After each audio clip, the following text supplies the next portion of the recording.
Amém? Se coloque de pé, abra a sua Bíblia no livro de João, capítulo 20, vamos ler do versículo 24 ao 29, estamos na mensagem 28, parte C, o pastor ressuscitado. Estamos praticamente na reta final deste grande e importante treinamento dos 12 e dos 70 discípulos apostólicos e evangelistas.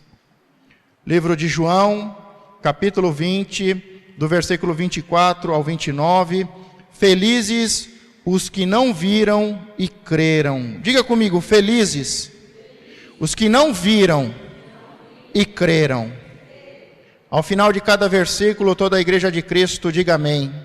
Contudo, Tomé, um dos 12, chamado Dídimo, não estava com eles quando Jesus apareceu. Versículo 25, os outros discípulos, no entanto, anunciaram-lhe, nós vimos o Senhor. Mas ele respondendo-lhes, se eu não vir as marcas dos pregos nas suas mãos, não colocar o meu dedo onde estavam os pregos, e não puser a minha mão no seu lado, não acreditarei. Após 8 dias, os discípulos estavam reunidos ali outra vez.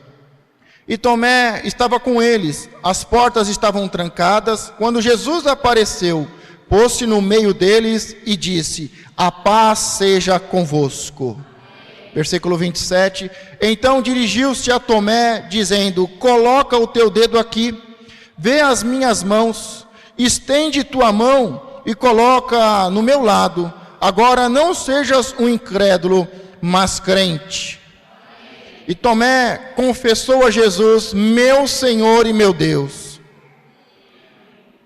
Ao que Jesus lhe afirmou, Tomé, porque me viste, acreditaste, bem-aventurados que não viram e creram. Amém? Podeis tomar assento. Como falei, nós estamos na mensagem de número 28, parte C, o pastor ressuscitado. E hoje nós vamos tratar em especial sobre a dúvida de Tomé. Diga comigo, a dúvida de Tomé. Nós estamos na reta final deste longo e importante treinamento sobre a doutrina de Cristo para os seus 12 discípulos apostólicos e os 70 discípulos proféticos, apostólicos e evangelistas. Amém? Diga, eu sou um discípulo de Cristo. E hoje nós vamos falar sobre a dúvida de Tomé. Tomé, um dos 12, chamado Dídimo, não estava com eles quando veio Jesus naquela primeira noite de sábado cristão e se mostrou aos seus discípulos. Nós sabemos que Jesus ele se apresenta a Maria, se apresenta a 2 irmãos no caminho de Emaú, se apresenta aos 10 discípulos e agora, 8 dias depois, ele se apresenta novamente aos 11 discípulos e é a primeira vez que Tomé vai ver Jesus. Só reforçando, Jesus se apresentou a Maria e as mulheres, se apresentou a Pedro, o seu discípulo que tinha cometido um grande erro, aos 2 irmãos no caminho de Emaú, aos 10 discípulos e agora depois de 8 dias, ele se apresenta novamente aos seus discípulos e Tomé está junto. Seja como for, qualquer que seja o caso, perdeu um bom sermão, o único que saibamos durante todo o período do ministério de nosso Senhor, na qual ele se apresentou formalmente a tarefa de expor a doutrina messiânica do Antigo Testamento. Vimos que Tomé não estava, quando Jesus se apresenta pela primeira vez aos seus discípulos, a sua equipe de 12, a qual Judas não estava mais, e Tomé não estava. Nós não sabemos qual é o motivo exato da falta de Tomé, mas provavelmente a falta de Tomé a esta reunião a qual os discípulos estavam reunidos, e o Senhor se apresentou a primeira vez a eles, provavelmente o motivo foi a tristeza de ter o seu mestre morto. E hoje nós encontramos muitos que são como Tomé, que no sábado estão tristes, no sábado se escondem, ficam nas suas casas. Muitos Tomés que não se reúnem com a comunidade, que não se reúnem com os irmãos. Sabe por quê? Porque o mestre deles, o Senhor deles está morto, ainda está pendurado em uma cruz. São os não praticantes, são os católicos não praticantes, são os cristãos não praticantes. Eles não vão à reunião, eles não são praticantes.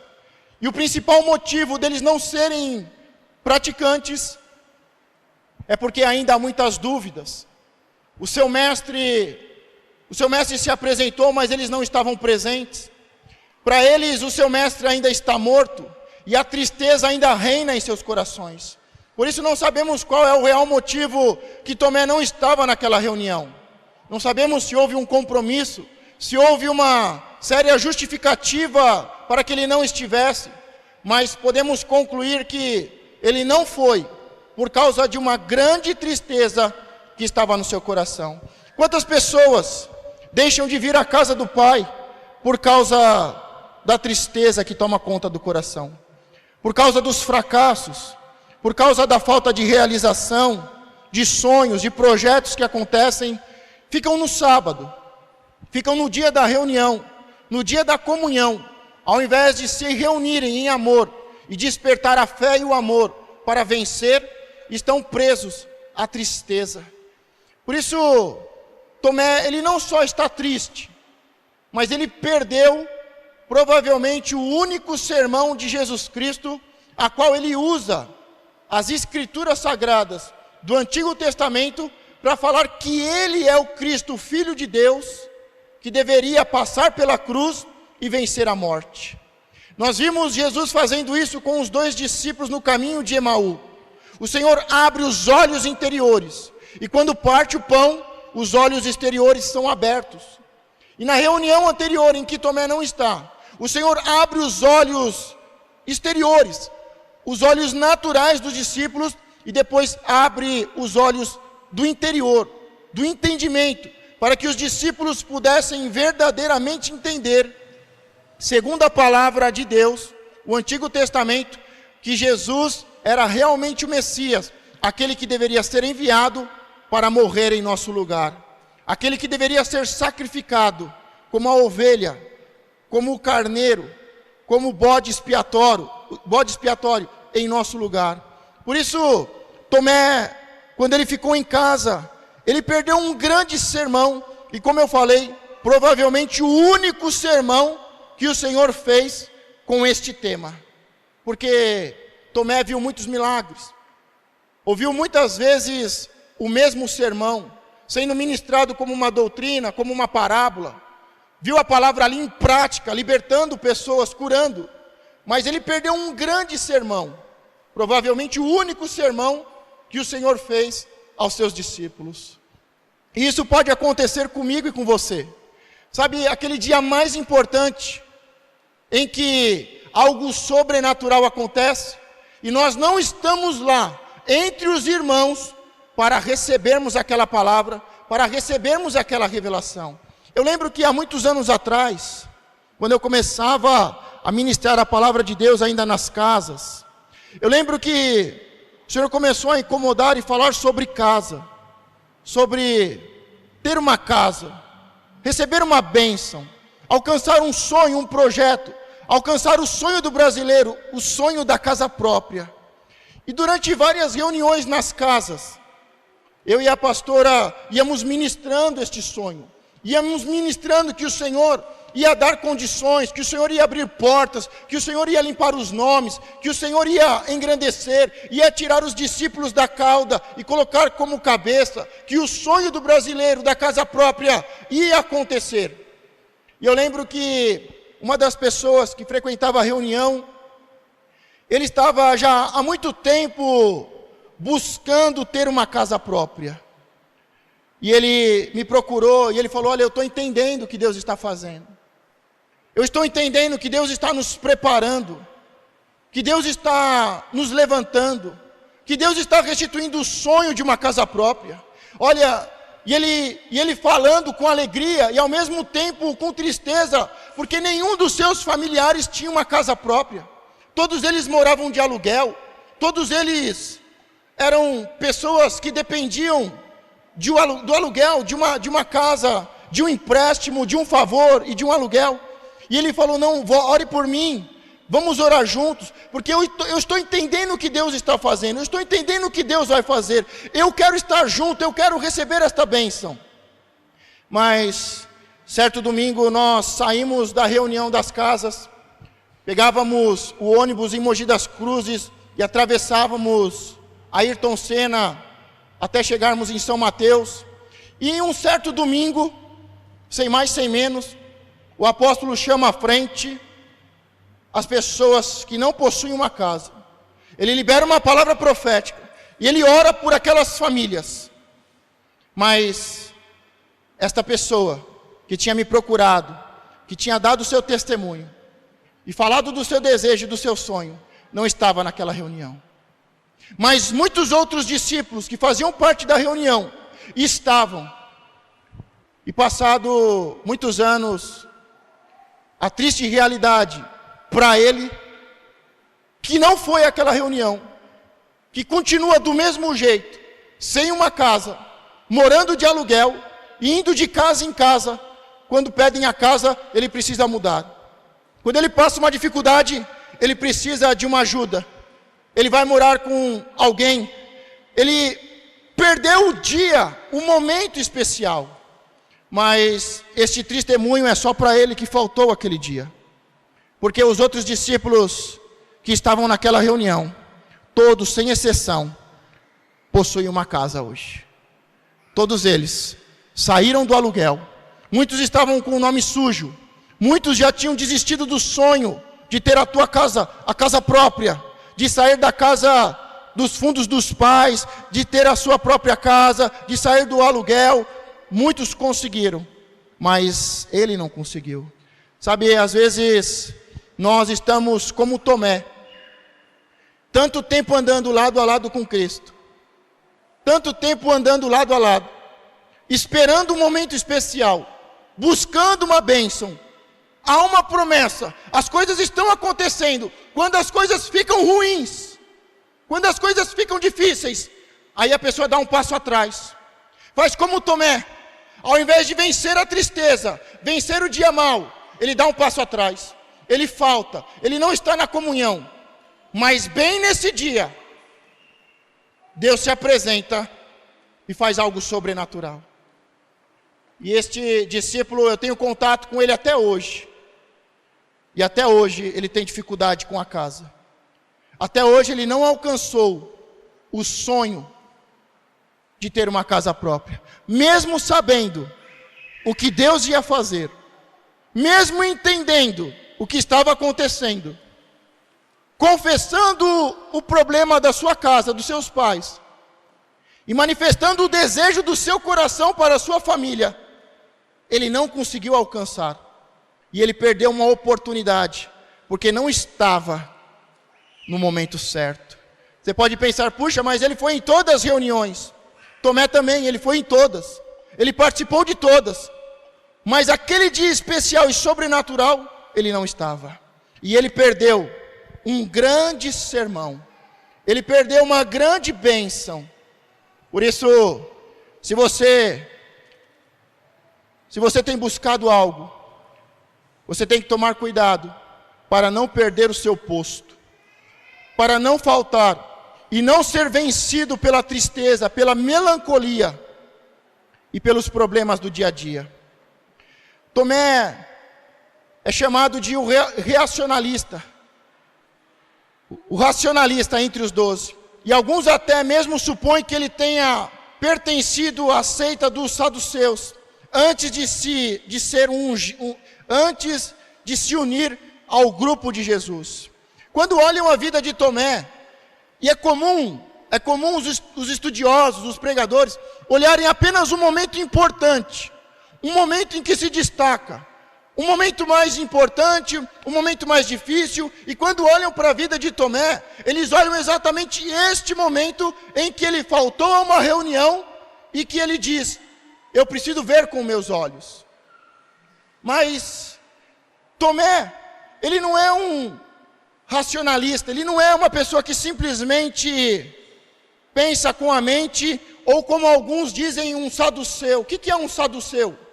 Era um judeu que lia a palavra de Deus, mas não acreditava na vida após a morte, não acreditava na ressurreição. Mas isso não é a realidade sobre Tomé, porque quando nós olhamos o texto e o contexto completo da vida de Tomé, e pode ser exatamente o que muitos fazem com você e olham e dizem: olha, você não alcança porque você não tem fé. Mas quando olhamos para a vida de Tomé, nós vemos que ele fazia parte de uma grande multidão. Ele fazia parte de um grupo que foi chamado, de um grupo que foi escolhido, os 12. Ele recebeu unção, ele levou as boas novas, ele disse: o reino de Deus é chegado. Ele libertou pessoas, expulsou demônios. Por isso, Tomé não é uma pessoa qualquer, não é um racionalista, muito menos um saduceu. Ele é um homem de fé, ele é um homem especial, é um homem que andou com Cristo, ele é um discípulo de Cristo, ele é um homem inteligente e prudente.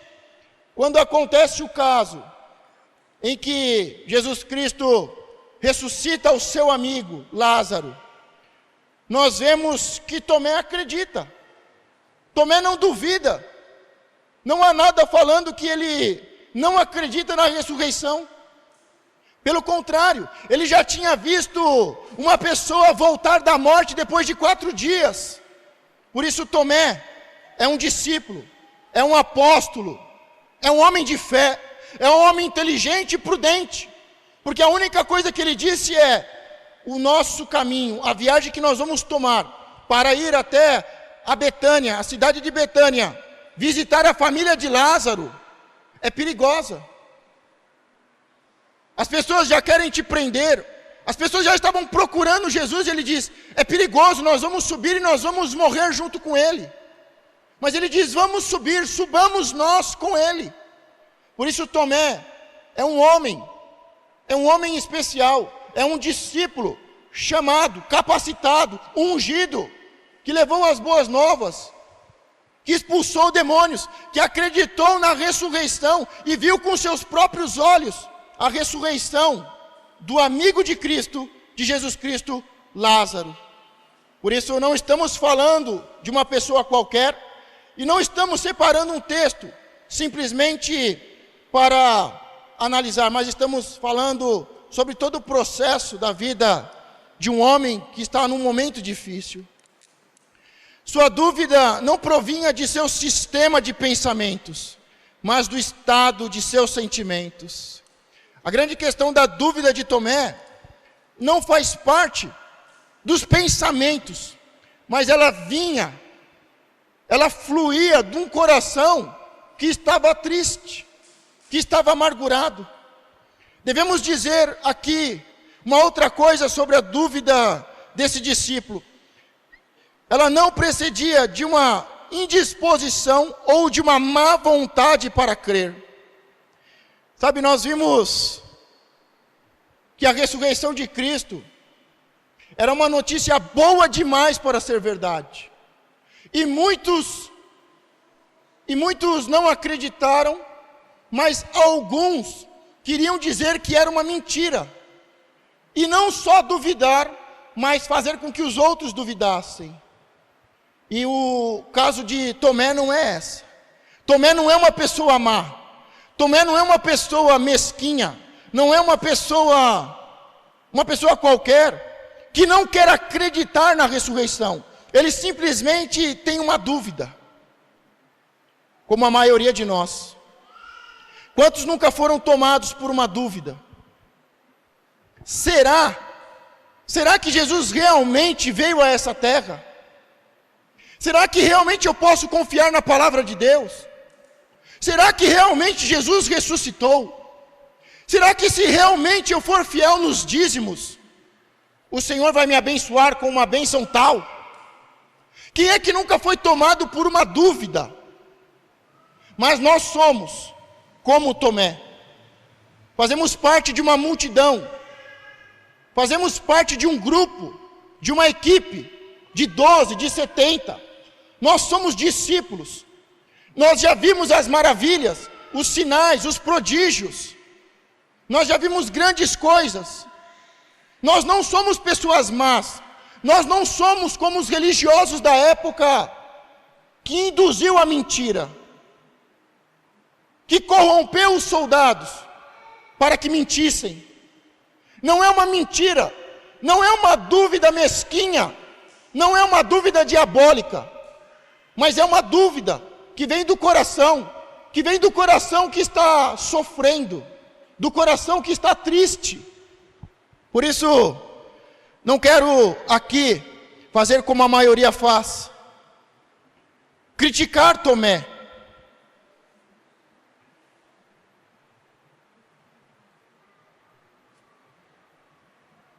Eu não estou aqui para criticá-lo, muito menos para tirá-lo da comunidade, para tirá-lo da comunhão, porque ele não crê na ressurreição.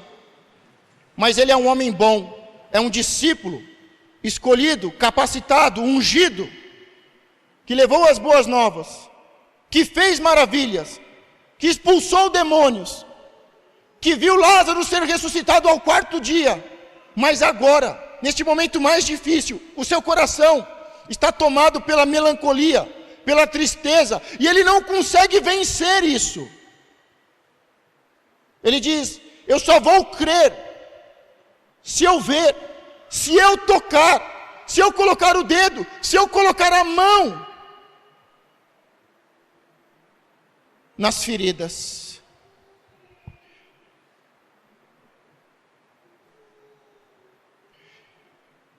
Inferimos que Jesus considera a dúvida dos tristes discípulos como sendo desse tipo, a partir de uma maneira de lidar com ela. Nós vemos que Jesus está lidando com a dúvida dos discípulos, e neste caso, com a dúvida de Tomé, com muito amor. Por mais que haja uma repreensão em que Jesus diz: olha, Tomé, veja, Tomé, coloque o seu dedo nas feridas, Tomé, coloque a sua mão, Tomé, deixe de ser um incrédulo, seja um crente. Por mais que haja uma repreensão, por mais que haja uma correção, Jesus faz com muito amor. Sabe por quê? Porque é uma dúvida que vem do coração partido, do coração triste, de quem perdeu alguém que ama, e não de um religioso, que mesmo tendo todos os sinais, vai continuar duvidando. Quando os discípulos duvidam, Jesus se apresenta aos 10 e diz: olha as feridas. 8 dias depois ele diz: Tomé, olha as feridas, coloca o dedo, coloca a mão. Mas quando nós lembramos de como ele falou com os religiosos da época que pediram um sinal, os religiosos chegam para Jesus e dizem: olha, se tu és o Filho de Deus, o Cristo, nos faça um sinal, nos dê um sinal, que nós possamos ver e reconhecer que você é o Filho de Deus. O que Jesus diz? Uma geração má e adúltera me pede um sinal. E ele diz: eu não vou dar nenhum sinal a vocês. O único sinal que vocês terão é o sinal de Jonas. É o sinal da baleia, em que o profeta vai descer às profundezas por 3 dias, e depois de 3 dias vai voltar a essa terra. Jesus faz um paralelo, Jesus lança uma parábola, um enigma, ele dizendo: olha, o único sinal vai ser o sinal de Jonas, vai ser o sinal da ressurreição. Vocês vão ver eu vencer a morte, E este vai ser o sinal para a geração má e adúltera. Por isso, quando comparamos como Jesus trata os religiosos, Jesus diz: eu não vou dar sinal, não. Vocês já viram eu multiplicando pães. Vocês já viram eu libertando os cativos. Jesus liberta os cativos, eles dizem: é Deus Zebu. Ele expulsa os demônios, pelo principal dos demônios. Jesus faz milagres, dizem que ele é um milagreiro, um feiticeiro. Diz que ele é um endemoniado, diz que ele está a serviço dos maiores dos demônios, Deus Zebu. Por isso, quando os religiosos pedem um sinal, Jesus é muito severo e diz: eu não vou dar um sinal a uma geração má e adúltera. Uma geração que teve muitos sinais, mas não crê. Não é tendo mais um sinal que vai crer. Por isso eu não vou lhe dar nenhum sinal. O único será sobre a minha morte e ressurreição.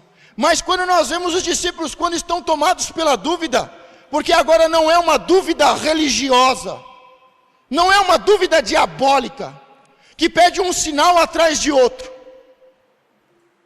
e tudo que faz nunca é necessário. Agora é a dúvida dos discípulos, dos seus filhinhos, que estão com o coração triste, que estão amargurados, e que estão com dificuldade de vencer este sentimento, esta tristeza. Por isso, Jesus trata os seus discípulos nesta questão e nessa dúvida com muito amor.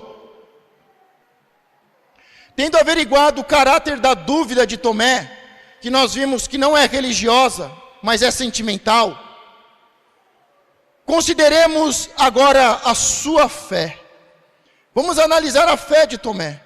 Quando Jesus se apresenta agora aos 11 discípulos, Jesus faz como fez a primeira vez.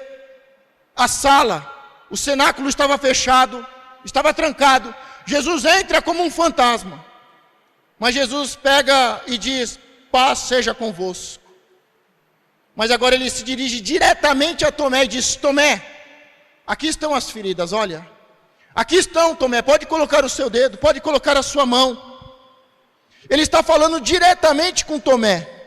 E quando nós olhamos isso, qual é a reação de Tomé? Tomé coloca a mão ou não? Tomé coloca o dedo nas feridas dos cravos? Tomé coloca a sua mão na ferida do lado? Tomé faz uma experiência? Tomé realmente vai se certificar que ele é o Cristo? Diga não. Diga: Tomé não faz nada disso. Ele não coloca o dedo, ele não coloca a mão, ele não faz nenhum tipo de experimento. Ele simplesmente crê, porque ele é um homem de fé.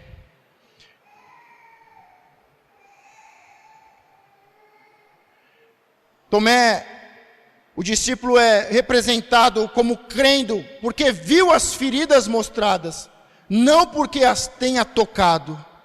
Quando olhamos o texto e analisamos, algumas pessoas podem dizer, e dentro daquele texto e contexto que eu falei, sobre Tomé, um homem racional, um homem envolvido dentro de uma seita dos saduceus, um homem totalmente diferente do discípulo de Cristo e da Bíblia, podem achar que ele pôs a mão, que ele testou, mas quem conhece Tomé, dentro do contexto bíblico, e sendo um discípulo de Cristo, quem ele é, o que ele fez, e quando analisamos o texto em especial, nós vemos que não há tempo, não há espaço para ele colocar o dedo, colocar a mão e fazer nenhum tipo de experiência.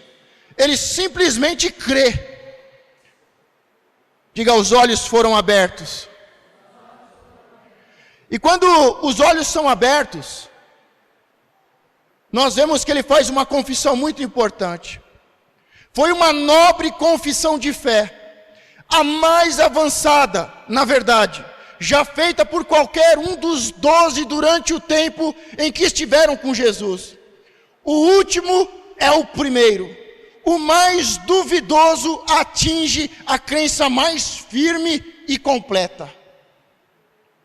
quando o Senhor se apresenta e fala diretamente com Tomé, com aquele que tem uma dúvida, com aquele que não consegue vencer o sentimento da tristeza, da frustração, da decepção. O Senhor diz aos discípulos: paz seja convosco. Tomé, olha. Tomé, toque. Tomé, coloque o dedo, a mão. O que Tomé diz em seguida? Diga: Senhor meu e Deus meu. Eu quero abrir um paralelo para fazer uma comparação aqui sobre a confissão de Pedro. Quantos lembram qual é a confissão de Pedro? A palavra mais importante que teve ali no ministério de Jesus. Jesus está na nascente do Rio Jordão, ali onde é adorado muitas entidades, e ele pergunta: o que a multidão diz? O que a multidão diz sobre mim? Quem diz a multidão que eu sou? E aí eles dizem: olha, uns dizem que é Jeremias, que é um profeta, que é isso, que é aquilo. E Jesus, não satisfeito, diz: ah, tudo bem, a multidão diz que eu sou isso. Diz que eu sou um juiz, um profeta, diz que eu sou um milagreiro. Mas e vocês? O que vocês dizem? Quem eu sou para vocês? E aí Pedro diz: tu és o Cristo, o Filho do Deus vivo. E Jesus fica muito feliz com isso. Lembram da mensagem? Jesus fica muito feliz. E Jesus diz: olha, Pedro, por causa disso, eu te darei as chaves do reino. Porque o que você falou não é da carne e do sangue, mas o meu Pai que está no céu te revelou. A confissão de Pedro é uma revelação. Diga, uma revelação. Só um parênteses dentro do parênteses. Nós vimos que Jesus se encontrou com Maria e as mulheres, e depois com Pedro. E nós não sabemos o que aconteceu nesse encontro com Pedro. Fizemos uma suposição. E eu quero contribuir com a suposição que fizemos semana passada, de que neste encontro Jesus entregou a ele as chaves do reino. Amém? Mas vamos continuar. Pedro, ele recebe uma revelação. A multidão não sabe quem é Jesus. Jesus é o Rafa, o que cura. Jesus é o poderoso, é o Jeová, é o milagreiro, é o profeta, é o não sei o que, é o não sei o que lá, é o revolucionário, é o iluminado. E ele diz: não, a multidão está errada. Você é o Cristo, o Filho do Deus vivo. E por isso Jesus promete as chaves do reino. As chaves do reino. A chave da vida, a chave da morte. E a chave da morte estava com Satanás. Por isso Jesus diz: eu não vou te dar agora, mas eu te darei quando estiver na minha mão.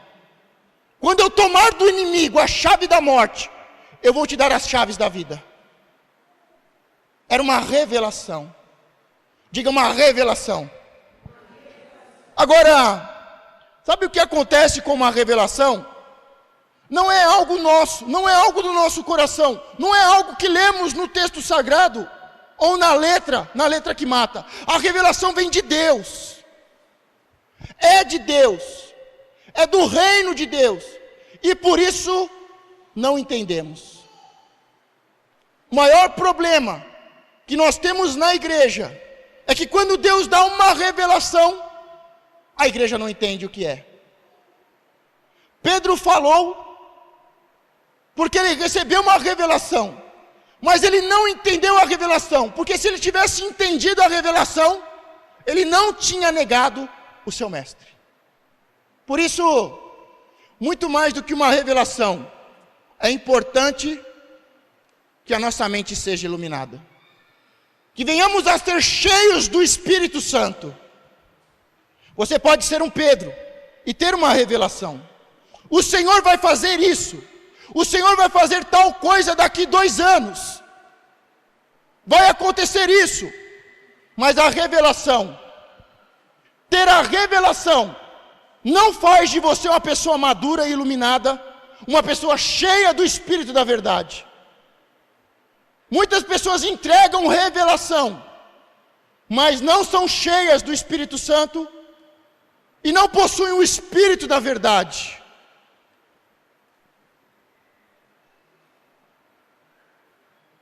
Mas agora nós vemos que Tomé, ele tem muito mais do que uma revelação.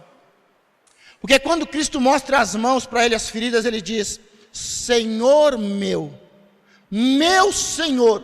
O que ele está querendo dizer com esta primeira parte da frase? É o meu Senhor, é o Jesus, não é um fantasma, não é uma miragem, não é algo da minha cabeça, meu Senhor. Ele diz: Senhor meu, o Jesus, a qual me chamou, a qual eu sou discípulo, a qual eu vi tantas maravilhas. Diga: Senhor meu. E a segunda parte da confissão de Tomé é: Deus meu. Diga: meu Deus. Com esta simples frase, ele reconhece que Jesus Cristo venceu a morte e que Ele é Deus, porque só Deus pode vencer a morte. Isso não é resultado de uma análise. Quando Jesus se apresenta, Ele fala com os discípulos, Ele fala com Tomé. Tomé é pego de surpresa. Como é que ele sabe do que eu falei com os meus irmãos? Ele não estava aqui, como é que ele sabe o que eu disse? Jesus mostra que está no controle de todas as coisas. Tomé, você não falou isso? Eu não estava aqui. Eu não estava. Ninguém me contou. Mas eu sou Deus. Você falou isso, isso e isso. Por isso, Tomé, pode ver as feridas. Pode colocar o dedo, pode colocar a mão. Tomé, ele não faz um experimento, ele não coloca o dedo e a mão, mas ele vê, os olhos se abrem. Diga: os olhos se abrem. E quando os olhos se abrem, de imediato ele diz: Senhor meu, Deus meu.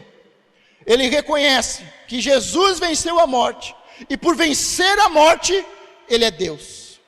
Deixa eu te fazer uma pergunta: qual confissão é mais importante? A de Pedro ou a de Tomé? Jesus ficou muito contente, Jesus ficou muito feliz com a revelação que Pedro recebeu. E ele mesmo diz: não foi carne, não foi sangue, o meu Pai te revelou isso. Mas agora nós vemos o Mestre trabalhando a dúvida dos seus discípulos. Não é uma dúvida religiosa, mental.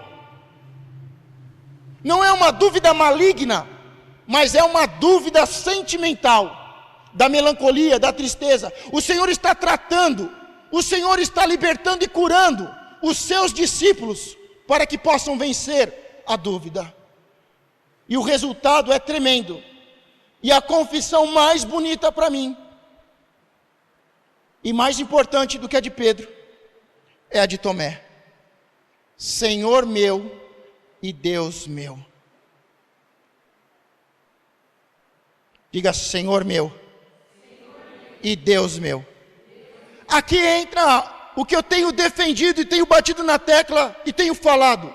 Jesus veio a este mundo, não foi para mostrar poder, não foi, entre aspas, simplesmente para libertar dos espíritos malignos, para curar o corpo doente, libertar de espíritos de enfermidade, para fazer sinais, prodígios e maravilhas. Ele veio para ser Pai.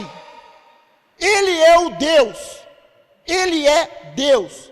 E Tomé, ele diz: Senhor meu, o Cristo que desceu à terra, Deus meu, que venceu a morte. Diga: Ele é Deus. Ele é Pai.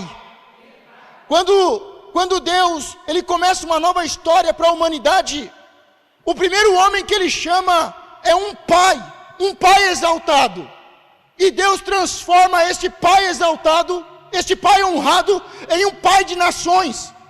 A preocupação de Deus é que haja um pai que Jesus Cristo manifestasse a doutrina do Pai, que ele levasse os homens, a humanidade, ao Pai.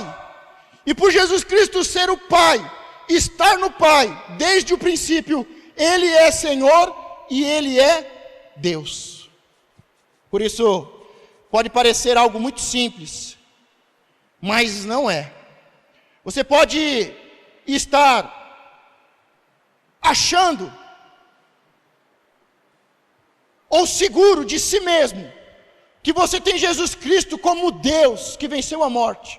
Mas será que ele não é simplesmente um milagreiro? Será que ele não é simplesmente um sábio, um iluminado? Será que ele não é simplesmente um profeta, um juiz? As coisas só são de verdade quando nós temos Jesus Cristo como nosso Deus, o Deus que venceu a morte. Por isso estamos nesta reta final e dando uma séria e importante e enfática a este tema sobre a morte e a ressurreição, sobre trabalhar a questão de uma notícia boa demais para ser verdade, abrir os olhos do interior, abrir os olhos naturais, vencer a dúvida. Porque por muitos anos eu servi um profeta, por muitos anos eu servi e fui um iluminado, por muitos anos eu frequentei a igreja, mas as coisas só realmente mudam quando vivemos o discipulado. Por isso há muitas religiões, há muitas filosofias, há muitas ideias, há muitos tipos de louvor e adoração, há muitas formas de se reunir, mas a única que possui um Deus, e este Deus é Pai, Ele é Criador, Ele é Salvador, Ele é Redentor, Ele é o Espírito da verdade, o único que venceu a morte é Jesus Cristo. E para fazermos parte dela, é necessário sermos batizados, nascermos de novo. É necessário seguir os seus passos, carregar a sua cruz, morrer para este mundo, fazer a sua obra. Mas ela é a única, é o único jeito de romper o ciclo da reencarnação. É o único jeito de ter vida em abundância e vida eterna. Mas todas as outras usam a palavra de Deus. O Evangelho, todas as religiões usam essa palavra. Na época de Jesus, todas as religiões e todas as seitas usavam o Antigo Testamento. Mas aqui Jesus ele se apresenta para falar do Antigo Testamento. E aonde está falando sobre ele, que ele é o Cristo e que o Cristo deveria sofrer e vencer a morte, como os textos de Isaías. Diga, os olhos se abrem. Mas o que Jesus quis dizer ao final do texto que nós lemos, ao pronunciar uma bem-aventurança a favor daqueles que não veem e mesmo assim creem? Jesus, ele diz não só a Tomé, mas aos discípulos, diz, olha, vocês viram e creram, mas bem-aventurado, que significa feliz, próspero, serão os que não viram, mas creem. Diga, ele está falando de mim. Mas o texto está dizendo no passado, os que não viram, não está falando do futuro de nós. Ele está falando de Jó, por exemplo, que diz, muitos anos antes, ele diz, o meu Redentor vive. O meu Redentor venceu a morte e reinará sobre toda a terra. Ele está falando de antes, os que não viram a Cristo, os que não viram as marcas, os que não viram as marcas do prego e da lança, os que antes creram nele como Filho de Deus. E depois dele, diga nós. Nós não vimos, mas nós cremos. Quando ele está falando aqui, Jesus, eles não viram, mas creem. Não está falando de crer de qualquer jeito, mas está falando de crer de uma forma inteligente, aonde as dúvidas, elas são vencidas, porque todos nós temos dúvidas, todos nós passamos por momentos de dúvida. Onde está Deus? Cadê Deus que não fez nada? Será que a Bíblia realmente foi escrita, inspirada pelo Espírito da verdade? Será que o cristianismo realmente é verdade? Todos nós somos como Tomé. Há momentos na nossa vida em que o nosso coração está tão ferido, está tão machucado, em que nós não conseguimos crer, não conseguimos acreditar. Um coração ferido vai ser tomado pela dúvida, mas isso não significa que somos pessoas más, isso não significa que deixamos de ser discípulos de Cristo, mas que precisamos ter um coração curado. Não precisamos de mais um sinal, mas precisamos da presença de Deus. Tomé, ele recebe uma correção com muito amor, mas em seguida Jesus fala sobre os bem-aventurados, que somos nós, que não vimos, mas que nós cremos. E a nossa fé não é pautada em simplesmente porque alguém falou, mas porque quem falou, e como falou, e sobre o que está escrito na palavra de Deus. Ontem eu estava assistindo um documentário sobre o Evangelho de Judas. Quantos já ouviram falar sobre o Evangelho de Judas? Lembra um tempo atrás que passou até no Fantástico, falando que uma nova história sobre o cristianismo, uma nova versão, o livro de Judas. E foi feita uma especulação, porque Judas não era o traidor, pelo contrário, ele era um iluminado. Mas passados anos, a mídia não fala, mas outros textos, outros pedaços foram traduzidos, e uma pessoa que sabe ler, que tem o Espírito da verdade, ela leu o texto, o Evangelho de Judas, e falou: olha, tudo que vocês leram está totalmente errado e equivocado. Esta palavra, uma única palavra, a primeira palavra, uma única palavra, ainda na primeira frase, eles interpretaram errado, e por causa disso interpretaram todo o Evangelho errado. As ideias não batiam, mas quando esta mulher, ela é chamada para ler os textos do Evangelho de Judas, ela diz: olha, esta palavra não quer dizer que Judas é iluminado, quer dizer que Judas é o próprio Satanás. E aí trouxe uma visão totalmente diferente do que os cientistas estavam, e do que os religiosos estavam vendo naquele texto. Uma palavra mal interpretada trouxe toda uma confusão, e hoje não só os cientistas, mas os religiosos e os estudiosos sabem que o Evangelho de Judas realmente é o Evangelho de Judas, não escrito pelo Judas, não escrito pelo Judas o traidor, mas escrito por uma pessoa que não sabem quem é, escrita 200 anos depois, no 2º século, e é uma crítica aos traidores da igreja. Por isso que recebe o nome de Judas. E é uma crítica feita aos apóstolos, mas não aos apóstolos de Cristo que começaram, mas os outros, os bispos, que distorceram a palavra de Deus, e que viviam uma mentira, que viviam uma luxúria, que enganavam o povo. Por isso, o livro de Judas, o Evangelho de Judas é real, é histórico, é um documento histórico, científico, é verdadeiro. Não foi Judas que escreveu, não se sabe quem é o autor, foi escrito 2 séculos depois, no 2º século, E é uma crítica feita às autoridades e às igrejas, porque elas deixaram de viver a verdade de Cristo.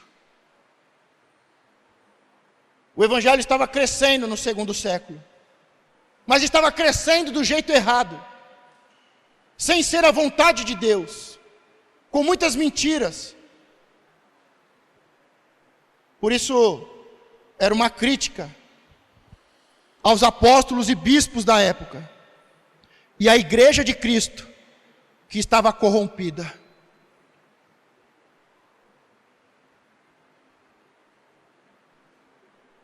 Jesus deseja que aqueles que devem crer sem ver, entendam que não tem motivos para invejar aqueles que tiveram uma oportunidade de ver e que só creram após a sua ressurreição.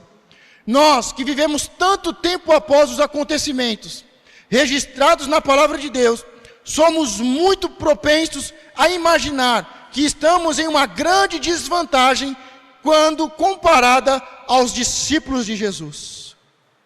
Nós não somos nem melhores nem piores. Os discípulos de Jesus, que andaram com Jesus, só reconheceram que Ele era Deus depois da sua morte. E eles tiveram que ver para crer. E nós, hoje, passado muitos anos, não temos que nos considerar inferiores ou menores do que eles. Até mesmo porque nós recebemos a palavra de Cristo, que nós somos bem-aventurados. Porque nós não vimos. Há provas, há textos históricos, há textos científicos. E nós cremos sem ter visto as marcas. Por isso você é um discípulo importante e especial. Também podemos alcançar a bênção de ter uma fé elevada, acima de toda dúvida, para a sua própria e clara inspiração em relação à verdade divina. Nós também podemos ter uma fé tão ou maior do que os primeiros discípulos, do que os primeiros apóstolos. Podemos começar em nossas fraquezas, sendo como Tomé, agarrando-nos ansiosamente a cada discussão das evidências externas para nos salvar do afogamento e terminarmos com uma fé quase palpável, regozijando-nos no Senhor Jesus Cristo como nosso Senhor e Deus, com uma alegria indizível e cheia de glória.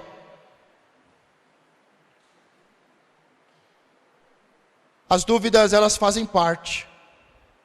Nós vimos com esta mensagem que o discípulo que mais teve dúvidas, ele estava como o último discípulo. Ele foi o último discípulo apostólico a ver Jesus. E por causa da tristeza, estava cheio de dúvida. Mas ele que era o último, e o mais cheio de dúvidas, se tornou o primeiro. Diga, o último se tornou o primeiro. Ele foi o responsável pela primeira confissão após a morte de Jesus, e a confissão mais importante, e a confissão que deve inspirar o nosso coração, a nossa mente e o nosso ser, é o meu Senhor e meu Deus. Mais do que uma revelação, ele começa a ser iluminado e vencer as dúvidas. Por isso eu quero terminar perguntando: qual é a sua dúvida? Se a Bíblia realmente é um livro que podemos confiar, se os profetas realmente existiram, se Jesus realmente é o Filho de Deus, se Ele realmente é Deus, se Ele realmente venceu a morte, qual é a sua dúvida? A sua dúvida é em relação ao amor, à fé, à esperança? A sua dúvida é em relação ao dízimo? Sabe por que, passado milhares e milhares de anos, os judeus não possuem dúvida nenhuma sobre o dízimo? Porque eles viram que os dizimistas morreram no deserto. Porque eles viram que os que não eram dizimistas morreram no deserto e não conquistaram uma terra. Porque eles viram que os dizimistas não são herdeiros. Porque eles viram que todas as vezes que eles não confiavam em Deus, todas as vezes que eles se desviavam de Deus, o espírito da destruição, da miséria, da ruína, tomava conta da nação. Eles aprenderam sobre dízimo, não foi com Jesus, foi com Moisés. Quem tinha que falar de dízimo foi Moisés, não Jesus. Por isso eles aprenderam com Moisés sobre o dízimo. Eles aprenderam que deveria separar 10%. Eles sabiam que não poderiam se apresentar diante de Deus com as mãos vazias. Eles aprenderam que deveriam ser fiéis, que deveriam ter gratidão, que deveriam testemunhar. Eles aprenderam com Moisés, com os profetas, com os salmos. O Brasil, infelizmente, é um país tão novo. Não aprendeu com o Antigo Testamento. Não aprendeu com o pai Abraão, com Moisés. E está cheio de dúvidas. Uma nação com pouco mais de 500 anos, comparada com as nações de primeiro mundo, com culturas milenares, onde eles possuem conhecimento, eles possuem uma bagagem, uma história, eles sabem qual é a consequência do erro. Os japoneses, uma cultura tão antiga, eles sabem qual é a consequência da corrupção. Agora o Brasil é um país tão novo, um país cheio de dúvidas, um país que não conhece a palavra, um país que não acredita nos profetas de Deus, mas é enganado por aqueles que trazem revelação, enquanto o profeta quer que você tenha a mente iluminada. O povo de Deus no Brasil, ainda tão novo, tão pequeno, tão inexperiente, cheio de dúvidas, cheio de birras,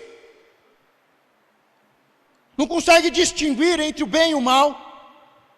Precisamos sair deste nível, precisamos sair da criancice, da imaturidade, precisamos vencer a falta de conhecimento, precisamos vencer os corações feridos, precisamos aniquilar a dúvida, precisamos saber quem nós somos, para onde nós vamos, o que nós queremos para a nossa família, precisamos saber qual é o nosso rumo. Não podemos viver de qualquer jeito. Hoje ainda dei um conselho para uma pessoa que colocou a foto dos seus filhos totalmente nu nas redes sociais. Ah, é só um bebê, pastor. É, mas uma mãe e um pai tira a foto do seu filho nu e coloca nas redes sociais.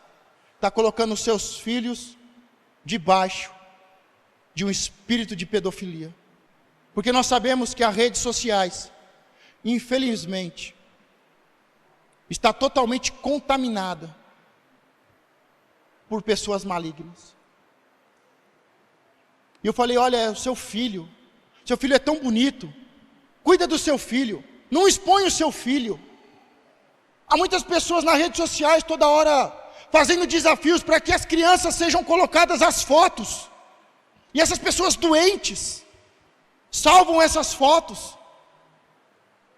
A quantidade de estupro, de abuso infantil, mas essa pessoa riu, debochou. Como nós ainda somos cheios de dúvidas, ainda como somos ingênuos, inseguros.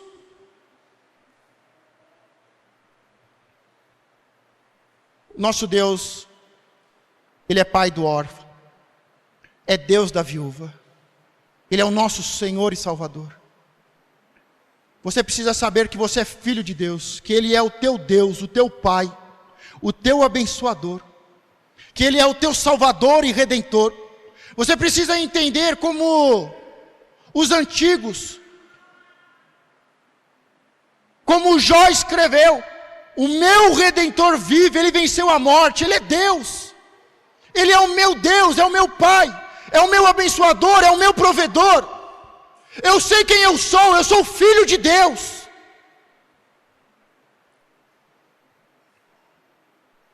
O Brasil precisa de uma nova geração, que vai sair do deserto, que vai vencer o medo, que vai confiar e temer ao Senhor. O Brasil precisa de uma geração que pensa, que estuda, que cuida dos seus filhos. O Brasil precisa de uma nova geração de pastores, de profetas, uma nova geração de professores. Uma nova igreja precisa surgir no Brasil. E não é uma igreja numerosa, mas é uma igreja poderosa. É uma igreja que, como 12 discípulos, influenciar o mundo. Eu gosto muito desta palavra. Pode ser que você fique escandalizado, mas Jesus, com 12 discípulos, abriu a maior empresa de todos os tempos. A melhor e a maior, a mais longa. Passou por muitas crises, tentaram fechá-la, chegaram a dizer que ela ia falir, mas ela só cresce. Mas ela precisa saber quem é. Faça um compromisso. Faça um compromisso hoje de ser filho de Deus. Faça hoje o compromisso de ser um discípulo de Deus. Um discípulo profético e apostólico. Faça o compromisso de ser um discípulo profético, apostólico e evangelista. Uma testemunha. Use a sua vida para ser o melhor.